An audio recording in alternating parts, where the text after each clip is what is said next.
You've seen the headlines, right? Avoid ultra-processed foods at all costs.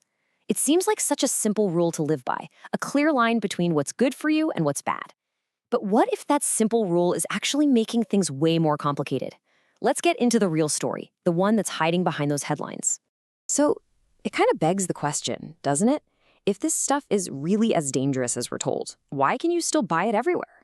Why aren't governments stepping in to regulate it? You'd think it would be a top priority. And yeah, the simple answer you always hear? It's corporate influence.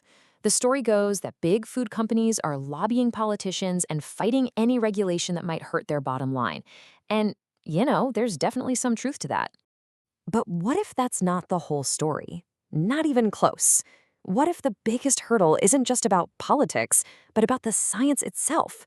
It turns out the real problem is a lot deeper and, frankly, a lot more confusing than just blaming corporations.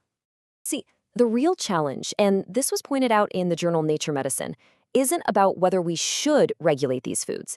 It's about how you could possibly do it effectively. How do you write a law for something you can't even properly define? And here's the heart of it. Let's say you successfully ban a specific list of additives. Well, food manufacturers can just tweak their formulas, invent new additives, and boom, they've sidestepped the rule. It's like a never-ending game of regulatory whack-a-mole, and the government is always one step behind. So some researchers are floating a totally different idea. Instead of trying to outlaw this ever-changing category of bad foods, what if we flipped the script? What if we legally defined and protected the good stuff, the non-ultra-processed foods? It's a fascinating shift from a defensive game to an offensive one. Okay, to really get why this is such a headache, you have to know about the tool that scientists are using. It's called the NOVA classification system. And honestly, it's become the source of a huge debate in the scientific community. Now, this is the single most important thing you need to grasp about NOVA.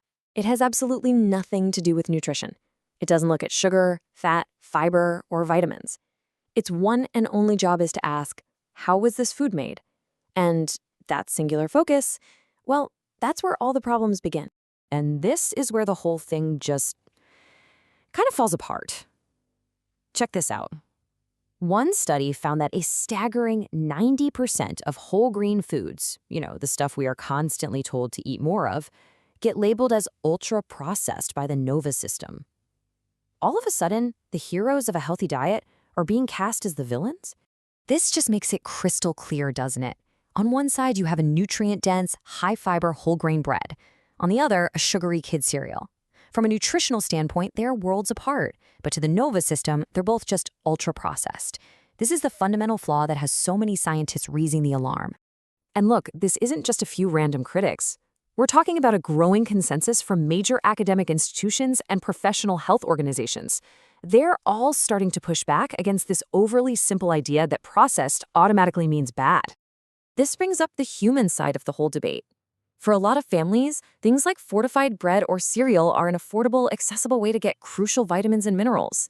Telling people to just avoid processed foods completely ignores that reality. It's a privileged point of view. And it's not just academics. The largest organization of nutrition professionals in the US is on the same page. They are officially recommending that we question NOVA's focus on processing alone.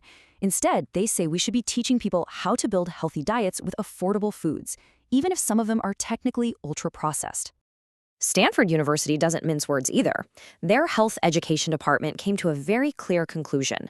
Not all ultra-processed foods are unhealthy. They argue the NOVA system is just too broad and that it causes people to overlook the actual nutritional value, which is what really counts. Okay, so if the main system we're using to judge food is broken, then what are we supposed to do? Well, Professor Lin, whose work we're exploring here, suggests a simple but powerful shift. He says we need to stop obsessing over processing and start focusing on properties. And he gives us this incredibly practical framework. Instead of getting tangled up in confusing labels, just ask 4 simple questions about any food you're looking at. Is it low in sugar? Low in salt? Low in saturated fat? And is it fried? This brings the power back to you and puts the focus squarely on nutrition. Let's make this real with an example he uses: soy milk. Both unsweetened and sweetened versions are processed products. But if you use his 4-question framework, the choice is obvious. The unsweetened version? Healthy choice. The one loaded with sugar? Not so much. The processing is basically the same. The nutritional properties are what make all the difference. So when you put all of this together, you've got the flawed NOVA system, this growing expert consensus, and a much more practical way to judge food. Professor Lin arrives at a really sharp and, let's be honest, provocative conclusion about the advice we get from the top. He argues that the official advice to just avoid highly processed foods isn't good science. He calls it what it is, a catchy political slogan that's dressed up to look like public health advice, but one that ignores all the nuance and complexity we've just talked about. And that leaves us right here with the most important question of all, the one you have to answer for yourself. When you're standing in that grocery aisle, what's going to guide your choice? The story of how your food was made, or the facts about what's actually inside it? Maybe the best tool we have has been right there on the back of the box the whole time.